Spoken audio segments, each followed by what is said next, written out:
Welcome to AI History of Western Philosophy. This is where we dig into the often murky, fragmented past of philosophical thought, trying to piece together coherent ideas from, well, sometimes scraps of evidence. And definitely like detective work sometimes.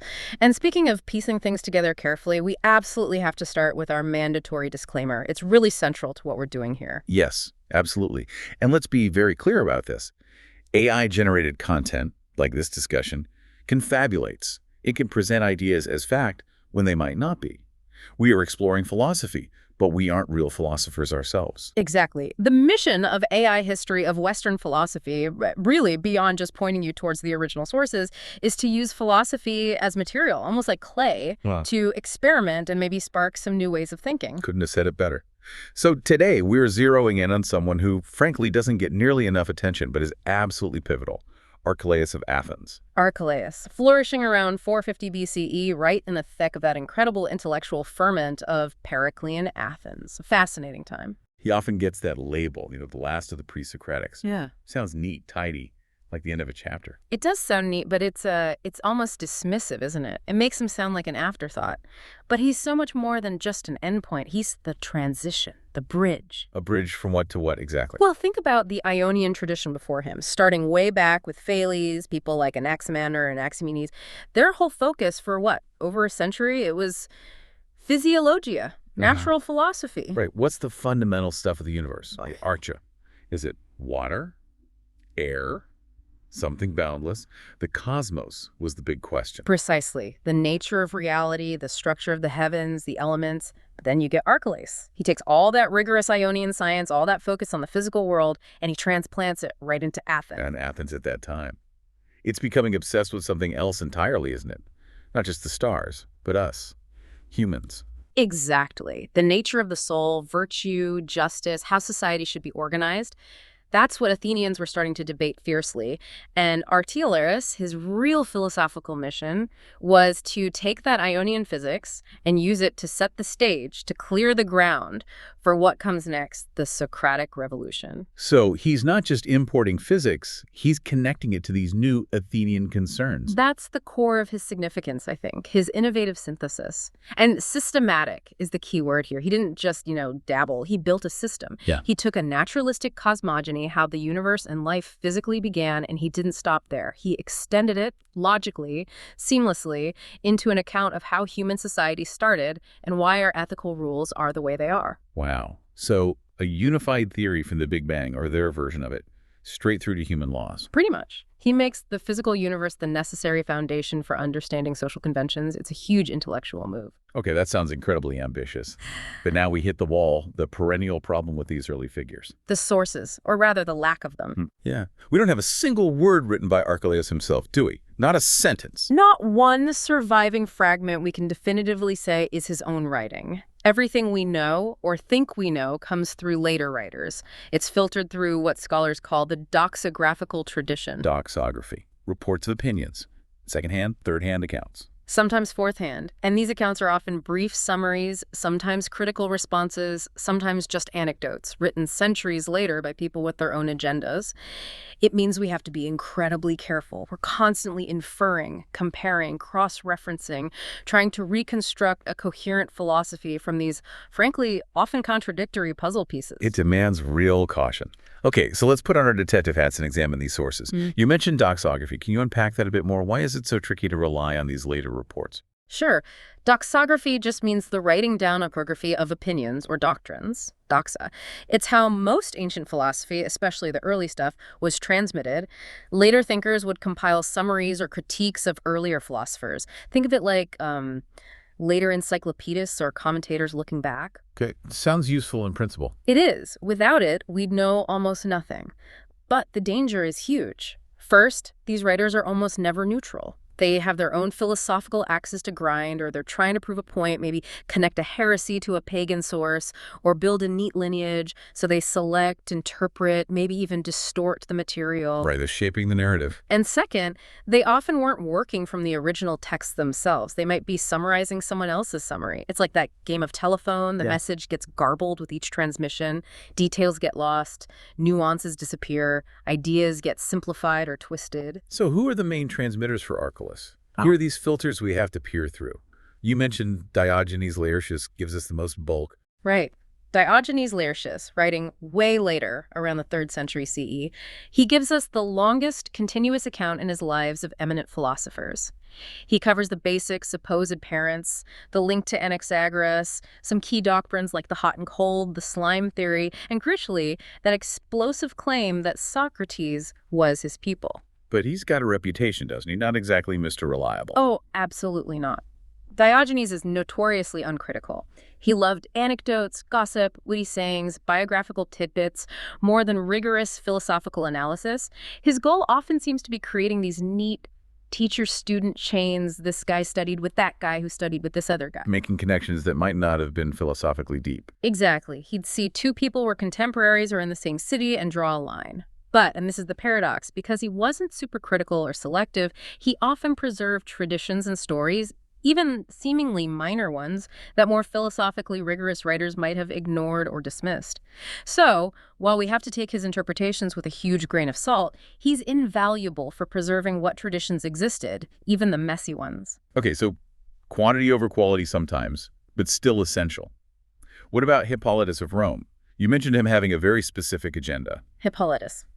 Writing a bit earlier, late 2nd, early 3rd century CE, he was a Christian bishop, and his major work was the refutation of all heresies. His goal was polemical, pure and simple. Polemical, meaning? Meaning he was writing to attack and discredit Christian heresies. His method was to trace every heresy back to some specific error in pagan Greek philosophy, essentially saying, see, this wrong belief isn't new, it's just recycled pagan nonsense. So he's actively looking for flaws and potentially twisting doctrines to fit his argument against heresy. That sounds even less reliable than Diogenes. You'd think so. But here's where careful source work gets interesting. Despite that clear bias, Hippolytus often provides specific technical details about the physics of thinkers like Archelaus that line up remarkably well with what we find in other independent sources. Like what? Like the details of Archelaus' physics, the primordial mixture, the separation of hot and cold, the idea that life arose spontaneously from heated slime. Hippolytus reports these quite accurately. Why would he do that if his goal was just refutation? The likely explanation is that both Hippolytus and Diogenes, despite their different aims and times, were drawing on a common, much older, and generally very reliable source.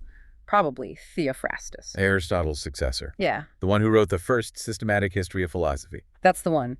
His work is mostly lost, tragically, but it seems to have been the bedrock for many later accounts. So when Hippolytus and Diogenes agree on a technical detail about Archelaus' physics, it suggests that detail was firmly established in that early, reliable tradition stemming from Theophrastus. It gives us some confidence in the basic physical doctrine. Okay, that makes sense. Corroboration from biased sources pointing to a reliable lost source. Now, for someone actually considered reliable in his own right, Simplicius. Simplicius of Cilicia. Now we're talking quality. Writing much later, 6th century CE, a Neoplatonist philosopher. His goal wasn't gossip or heresy hunting, it was careful commentary, primarily on Aristotle. And he was known for being meticulous? Incredibly so. He often quotes large chunks of the original text he's commenting on, including pre-Socratic fragments, precisely because he wants to get the interpretation right. He values accuracy. He gives us the receipts, so to speak. Exactly. And for Archelaus, Simplicius is absolutely crucial for two key pieces of information. First, he's the one, citing Theophrastus, who strongly identifies Archelaus as a native Athenian, not from Miletus. We'll get into why that's important later. Okay, and the second thing? The second, and perhaps philosophically most important contribution from Simplicius, is testimony that supports a more nuanced material interpretation of Archelaus' view on nous, or mind. This becomes central to understanding Archelaus' relationship with his teacher, Anaxagoras. Right, the tricky concept of mind. And this nuance contrasts with another source, Pseudo-Plutarch. Precisely. Pseudo-Plutarch, probably writing around the 3rd or 4th century CE, the authorship is uncertain, hence Pseudo gives us a different picture. In a work called Stromateus or Miscellanies, he presents the view that Archelaus completely excluded mind, that he ditched Anaxagoras' nous altogether and just went with infinite air driven by mechanical forces. So a straightforward, maybe even crude, Materialism. That's the implication of Pseudo-Plutarch's report. It sets up a direct conflict with the more sophisticated picture suggested by Simplicius's testimony. We have two opposing traditions about the role of mind in Archelaus' system. Which forces us to weigh the evidence, the reliability of the sources, and the philosophical coherence of each interpretation. Okay, one more key source. Ion of Chios, the contemporary. Ion of Chios. Yes, this one's different because he was actually alive and writing during Archelaus' own time, the 5th century BCE. He was a playwright, poet, and historian. Our access to him is indirect, again through Diogenes Laertius, but the testimony itself is incredibly valuable because of its date. And what does Ion tell us? Diogenes reports that Ion mentioned seeing the young Socrates traveling together with Archelaus to the island of Samos. Just that they traveled together, not what they talked about. Just that. It's a biographical note, not a philosophical report. But its value lies in its contemporaneity. It's the strongest piece of external historical evidence we have linking Socrates directly to Archelaus. It suggests a real association, not just a later invention. Okay. So pulling this all together methodologically, what's the takeaway for understanding Archelaus? The takeaway is cautious optimism combined with critical analysis. The sources, despite their issues, seem to agree fairly well on the basic descriptive physics. Infinite air is the base, hot and cold as the drivers, life emerging from heated slime. That suggests a stable, likely accurate core tradition going back probably to Theophrastus. But the major philosophical divergence, the really tricky part, concerns the role and nature of nous, or mind. Did he keep it in a material form, revising Anaxagoras? Or did he ditch it entirely for pure mechanism? That's where we need to analyze the arguments in coherence, not just rely on head counts of sources. Every claim about his deeper philosophy is ultimately an inference built on these fragments. Right, it's a reconstruction project. Okay, let's use those sources, particularly the dating and the Athenian connection, to place him more firmly in his time and place, flourishing around 450 BCE. Yeah, that timing is perfect. It positions him exactly as the bridge figure. He's studying with Anaxagoras, who lived roughly 500 to 428 BCE, and he's potentially teaching a young Socrates, born around 470 BCE. He sits right between the established Ionian tradition arriving in Athens and the Socratic revolution brewing there. And that debate about his birthplace, Athens, or Miletus, you said Simplicius, tipping the scales towards Athens was crucial. Why? It fundamentally changes his historical significance. Miletus, remember, was the cradle of Ionian natural philosophy, Thales, Anaximander, and Anaximenes. If Archelaus was just another Milesian philosopher who came to Athens, well, okay, interesting, but not groundbreaking in terms of location. He'd just be another scientific immigrant like Anaxagoras before him. Exactly. But if Simplicius, relying on Theophrastus, is right that Archelaus was a native Athenian, then the dynamic shifts entirely. Anaxagoras was the first foreigner to bring high-level physiologia to Athens. And what happened to him? He got into trouble, right? Yeah. Charged with impiety for saying the sun was a hot rock and the moon was earth, basically denying the gods. Had to flee the city. Precisely. His foreign ideas were seen as dangerous, maybe even corrupting. But Archelaus, if he's Athenian, becomes the first native son to establish a school teaching natural philosophy in Athens. He's not importing something alien. He's making Ionian science an Athenian thing. It's the naturalization of philosophy, as you called it earlier, embedding it within the city's own intellectual life. Yes. It marks a crucial step in making philosophical and scientific inquiry indigenous to Athens, maybe making it slightly safer, more acceptable, because it's one of their own doing it, not some outsider challenging tradition. And he's doing this during an absolutely electric period, Periclean Athens, the height of its empire. Democratic experimentation, incredible artistic production. Absolutely. You have to picture the context. Oh. This is the era when the Parthenon is being built. Sophocles and Euripides are staging plays that grapple with fundamental questions of justice, fate, and human versus divine law. Herodotus, the father of history, is traveling, collecting stories, and writing about the vast diversity of human customs, nomoi, across the known world, showing Athenians that their ways aren't the only ways. It's a time of immense confidence, but also intense questioning, isn't it? Seeing other cultures with different gods and different laws must have shaken traditional beliefs. Profoundly. And this intellectual ferment directly connects Archelaus to the other major intellectual force of the time, the sophists. Right? Protagoras, Gorgias, Prodicus, the traveling teachers of rhetoric and practical wisdom, often controversial figures themselves. Very controversial, and Archelaus seems to have worked alongside them, or at least engaged with the same core debates. The sophists were the primary drivers of that defining intellectual tension of the age. The clash between physis nature, the way things inherently are, and nomos law, custom, convention, the way humans agree things should be. Physis versus nomos. That debate echoes down through centuries. The sophists often argued for the power of nomos, right? Pointing to the diversity of laws Herodotus described, suggesting laws were human creations, perhaps changeable. Exactly. They used rhetoric, ethnography, logic to argue that many things people thought were natural or divinely ordained were actually just conventions. But Archelaus did something unique. He wasn't just using rhetoric or examples. He sought to ground this whole physis versus nomos debate in a comprehensive physical theory. Connecting it back to his cosmology. Yes. He wanted to show, based on the fundamental principles of how the universe itself worked, why human laws and justice had to be conventional, nomos, rather than natural, physis. He aimed to provide a scientific cosmological foundation for what the sophists were arguing through social observation and rhetoric. That's a remarkably ambitious and systematic project. Okay, let's dive into that system then. The cosmos, according to Archelaus, it's described as a revision, maybe a refinement of Anaxagoras' physics, but with some key differences. Where does he start? What are his first principles? He takes what you might call a syncretic approach. He blends elements from earlier Ionians. He actually goes back, in a way, before Anaxagoras, to the older idea, particularly from Anaximenes, of infinite air, a karapiron, as the fundamental substrate, the archer from which everything else originates. So not the seeds or spermata of Anaxagoras, but a more basic, undifferentiated air. Right.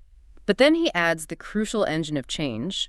He introduces the dynamic opposition of hot and cold. These aren't just qualities, they are active powers that differentiate themselves out of the primordial air. The hot is associated with fire, it's active, light, rarefying. The cold is associated with water, it's passive, heavy, condensing. And the interaction between these two forces drives everything. That's the core mechanism. The separation, mixing, and conflict between the hot and the cold is what generates the cosmos as we know it. It's a fundamentally dynamic, process-oriented physics driven by these material principles. Okay. Seems fairly straightforwardly materialist so far. Air, hot, cold. But now we get to the really thorny issue he inherited from Anaxagoras. What about nous? Mind. Intelligence. Yes, nous. This was the major innovation, but also the major problem in Anaxagoras' system. Anaxagoras had proposed nous as something completely separate, unmixed, pure, non-material. It was the intelligence that initiated the cosmic vortex, setting the mixture of seeds in motion. But that created a huge philosophical headache, didn't it? The interaction problem. Exactly. If nous is totally non-material and separate from the physical stuff, how on earth does it affect the physical stuff? How does an immaterial mind push material seeds around? Anaxagoras didn't really have a good answer. And Plato, through Socrates and the Phaedo, famously criticized Anaxagoras for this. Socrates was initially excited by the idea of mind ordering things, but then disappointed because Anaxagoras' nous just seemed to give things an initial shove and then step back, offering no explanation for why things were arranged for the best, no sense of purpose or value. Right, it was a mechanical trigger, not a guiding intelligence providing purpose or teleology. So Archelaus, coming after Anaxagoras and likely aware of these criticisms, maybe even from Socrates himself, had to deal with nous. He couldn't just ignore it, but he also couldn't keep Anaxagoras' problematic transcendent version. Which brings us back to those two competing interpretations for the doxographers. Exactly. Interpretation one, the sort of starker version we get from pseudo-Plutarch, the rejectionist view. Which says, basically that Archelaus looked at the problems with Anaxagoras' nous and just threw it out, said, forget mine, we don't need it. He supposedly made a clean break, opting for a thoroughgoing materialism where only infinite air and the mechanical interaction of hot and cold were the principles, no guiding intelligence required. Simple, but maybe too simple. It doesn't seem to explain the apparent order in the cosmos very well. That's the philosophical critique of that view. It makes him seem less sophisticated. Which leads us to interpretation two, the one supported by Simplicius and generally considered more plausible and interesting, the revisionist view. And this view argues? This view argues that Archelaus didn't reject nous, he reconceived it. He kept the idea of a cosmic intelligence or ordering principle, but he solved the interaction problem by making nous immanent and material. Well, okay. A material mind. Yeah. What does that even mean? How can intelligence be a physical substance? It's a radical idea. It means that mind isn't some separate entity floating outside the cosmos. Instead, it's somehow mingled with or inherent with the primordial infinite air itself. It's a physical component of the basic stuff. So the air itself possesses a kind of intelligence. In a way, yes. The causal agent, the thing that initiates the separation of hot and cold, isn't an external command, but an internal property of the material substrate. The separation happens, as one source puts it, by the will of the material mind, which is just acting according to its nature as part of the physical air. That actually solves the interaction problem brilliantly, doesn't it? Wow. If mind is material, then of course it can interact with other material things like hot and cold. Precisely. It allows Archelaus to have a fully coherent, fully naturalistic physics. He keeps an explanatory principle for cosmic order mind, but he grounds it entirely within the physical system. No spooky, non-physical force is needed. It's causally integrated. That's much more sophisticated than just ditching mind altogether.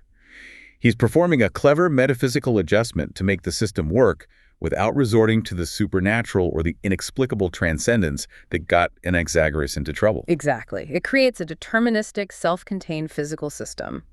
From there, the cosmogony unfolds mechanically. The conflict and separation of hot fire and cold water from the air leads to the formation of, well, slime. Slime. Yes, slimy mass of Earth is how it's described. The denser, colder elements condense to form the Earth at the center. And he also had ideas about the Earth's shape based on observation. He did. Yeah. This is another fascinating glimpse into his scientific thinking. Like many at the time, he thought the Earth was generally flat. But he noticed a problem. If the Earth were perfectly flat and level, the sun should rise and set at the exact same moment for everyone on Earth. Which clearly doesn't happen. People in the East see the sunrise earlier. Right, so to account for this observation, Archelaus proposed that the Earth wasn't perfectly level, but was slightly depressed towards the center, sort of like a very shallow bowl or saucer. This slight curvature, he argued, would explain why sunrise and sunset appear sequential across different locations. That's clever. Using observation to refine the physical model, even within the constraint of a generally flat Earth idea, he also thought the sun was the biggest celestial body.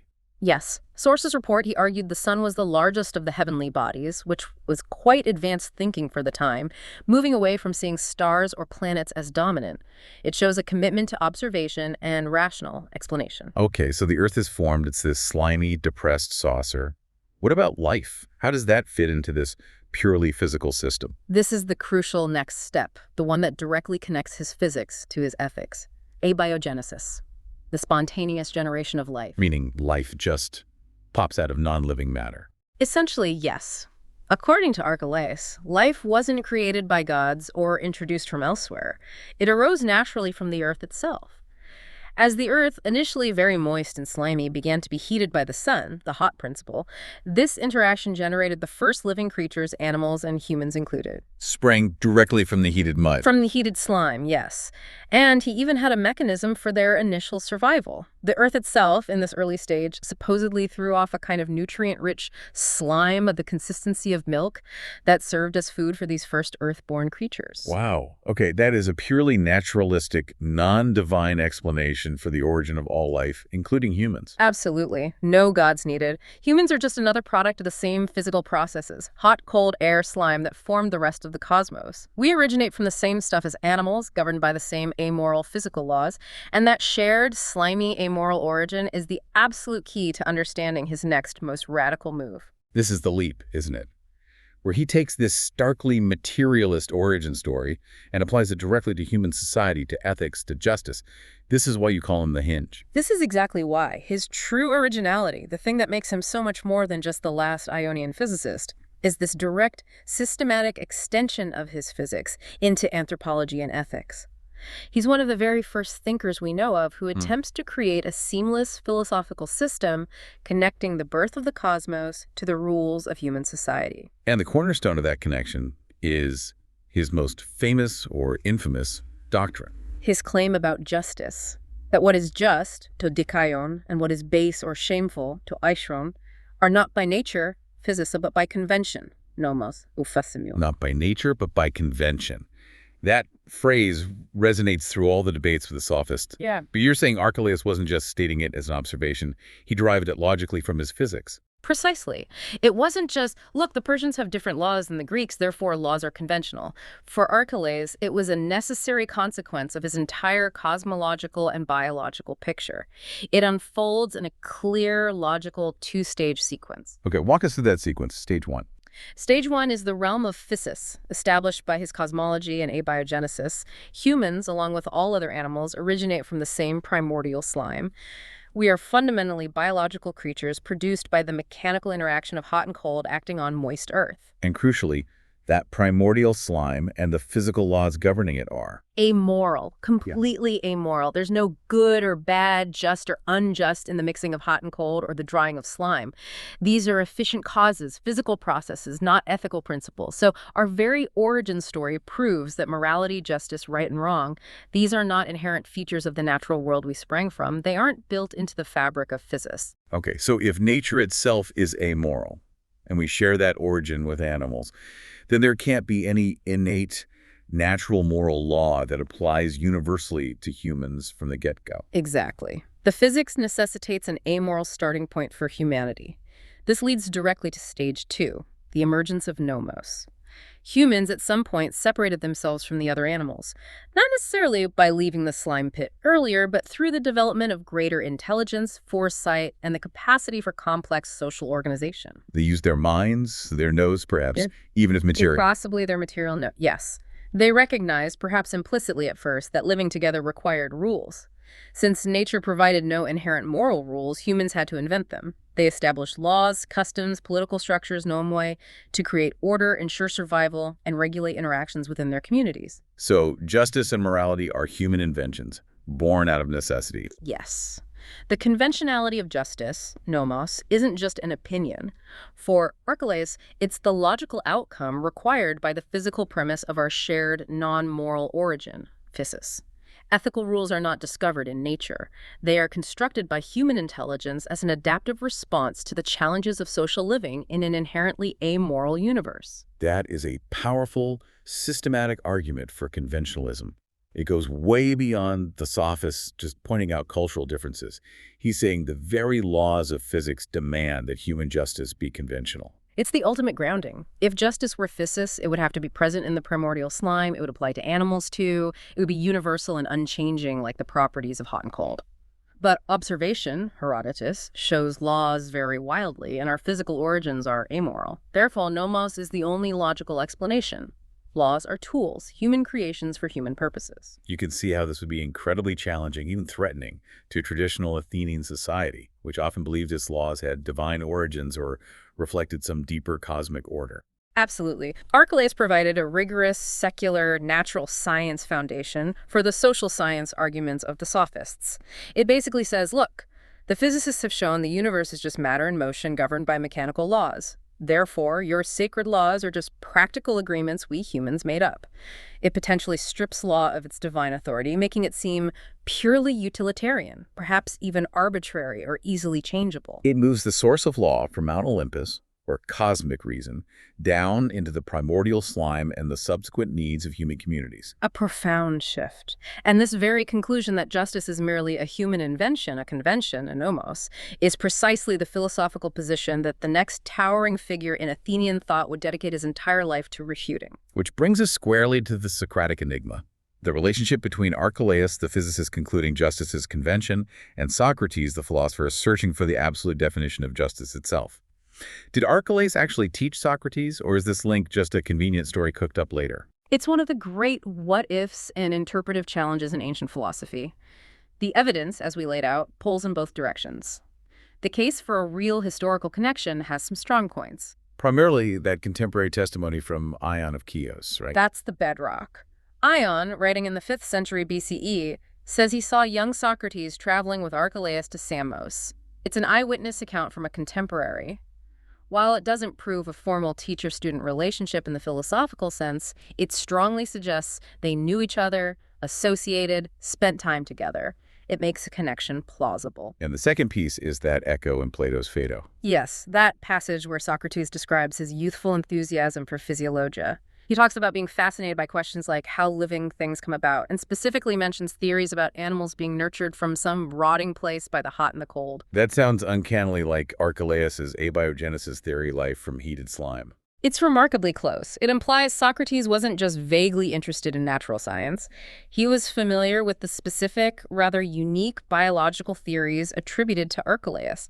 It suggests he engaged deeply with that particular system. Okay, so Ion's testimony suggests association, and the Phaedo suggests familiarity with the core doctrines. That sounds pretty strong. It does. And then you have Diogenes Laertius just stating flatly that Socrates was his student and took ethics from him, though Diogenes simplifies things. But then you have the counter-argument. The argument from silence. The big one. The very big one. Plato and Xenophon, Socrates' main biographers, the ones who wrote extensively about his life, his thought, his conversations, his intellectual development, they never mention Archelaus. Not once. Neither does Aristotle, who catalogs philosophical predecessors meticulously. Why omit such a significant teacher, especially if Socrates was reacting against him? Wouldn't you name the person whose ideas you're trying to overturn? That's the puzzle. One hypothesis is simply that the connection wasn't that important, or that it was indeed a later invention by doxographers like Diogenes who wanted to create a neat lineage. Anaxagoras taught Archelaus. Archelaus taught Socrates. It makes a tidy story, linking the great Athenian philosopher back to the prestigious Ionian school. But you suggested another possibility, that the silence was deliberate. I think that's more persuasive. Consider the context. Anaxagoras had been exiled for impiety. Natural philosophy, physiologia, was viewed with suspicion by conservative elements in Athens. Plato's project was, in many ways, to present Socrates as a unique, divinely inspired figure, concerned with the soul and virtue, distinct from those potentially impious natural philosophers. So mentioning that Socrates' formative influence was a leading natural philosopher, one whose system culminated in saying justice is mere convention, might undermine Plato's portrayal. It could contaminate the image, yes. By omitting Archelaus, Plato can stage Socrates' famous turn away from natural science towards ethics as a cleaner, more radical break, perhaps even divinely guided, rather than a direct reaction to the perceived failures of his specific teacher's system. So the plausible synthesis isn't that there was no connection, but that the connection was profound and problematic for Socrates. That seems the most likely scenario. Socrates probably was associated with Archelaus, perhaps closely. He likely learned Archelaus' physical system thoroughly, hence the Phaedo echo. But he experienced a deep disillusionment with it, a crisis of confidence. Why? What was the breaking point? Socrates realized, as hinted in the Phaedo's critique of Anaxagoras, that Archelaus' physics, brilliant as it was in explaining how things came to be mechanically, the efficient cause, utterly failed to explain why things are the way they are, or why they should be ordered for the best or the good, the final cause, the teleology. It could explain the slime, but not the purpose of the slime or the purpose of humans emerging from it. Exactly. It offered mechanism, but no meaning, no value. And this perceived failure in cosmology led directly, inevitably, to the ethical problem. Because if the cosmos is just mechanism without inherent value, then human values must also lack an inherent foundation. Which leads directly to Archelaus' conclusion. Justice, goodness, all moral values are merely conventional, nomos, human inventions necessitated by our amoral origins in that purposeless slime. And that conclusion was something Socrates simply could not accept. Intolerable to him, destructive to the individual soul and the health of the city. So Socrates' entire philosophical life's work, his relentless quest for universal, unchanging, rationally grounded definitions of virtues like justice, piety, courage, goodness, becomes a direct, point-by-point refutation of his likely teacher's most significant conclusion. He had to find a basis for ethics outside of the physical world, because Archelaus had shown him, perhaps too well, that a purely physicalist worldview seemed to lead inevitably to moral conventionalism and relativism. Precisely. Archelaus masterfully laid out the problem. If you follow Ionian physics to its logical end, morality becomes convention. Socrates accepted the diagnosis, but rejected the conclusion. He spent his life searching for a different foundation, looking inward to the soul and upward to the forms, precisely because the path through physics had led to an unacceptable destination. Archelaus set the stage by defining the problem Socrates felt compelled to solve. So, when we step back and reevaluate Archelaus, calling him minor or second-rate, just completely misses the mark. Completely. His specific innovations in physics might have been refinements rather than revolutions, but his true originality, his historical importance, lies in that systematic, daring connection he forged between the cosmos and convention, between the natural world and the human world. He really is the hinge. He takes the century-long Ionian focus on physiologia, pushes it to its ultimate materialist conclusion encompassing life and society, and in doing so demonstrates its perceived limits, particularly regarding ethics. He effectively closed the book on Ionian physics as the sole path to understanding everything, because he showed where that path seemed to lead to the conclusion that our highest values are mere inventions. And by creating that intellectual impasse, that crisis, He opened the door. He inadvertently forced the next generation, Socrates, Plato, Aristotle, to find new ways of thinking about ethics, politics, and the soul. The entire agenda of classical Athenian philosophy, in a way, is a response to the challenge posed by Archelaus' system. the realization that natural science, as understood then, couldn't ground the good, couldn't provide universal moral answers. That realization, arguably precipitated by Archelaus' thoroughness, is what necessitated the Socratic turn and the subsequent development of ethical philosophy as a distinct field in Athens. Which leads us to a fascinating final thought, something for you, our listeners, to consider. A provocative question to leave you with. If Socrates hadn't encountered Archelaus, or perhaps if Archelaus hadn't drawn that stark conclusion that justice is purely conventional based on his physics, if Socrates hadn't been so profoundly disturbed by that physicalist endpoint, Would that intense, systematic, lifelong search for rational, universal definitions of ethical concepts ever have ignited in Athens with such urgency? Would Western philosophy have taken the same ethical turn? did the dead end seemingly reached by Archelaus' materialism paradoxically create the opening for the entire Socratic and Platonic project? It's something to ponder. The influence of a thinker isn't just in the answers they provide, but sometimes in the inescapable questions raised by the perceived failures of their system. Archelaus may be a shadowy figure, but the philosophical revolution that followed him speaks volumes about the impact of his thought. An absolutely crucial figure. Thank you for guiding us through this exploration of Archelaus of Athens. A genuine pleasure. His work really does bridge two worlds. Join us next time as we continue our journey through the AI history of Western philosophy. And if you found this deep dive into Archelaus and the transition from cosmology to convention insightful, please do consider liking it, subscribing to AI History of Western Philosophy, or perhaps leaving a comment sharing your own thoughts on that connection between physis and nomos. We value your engagement.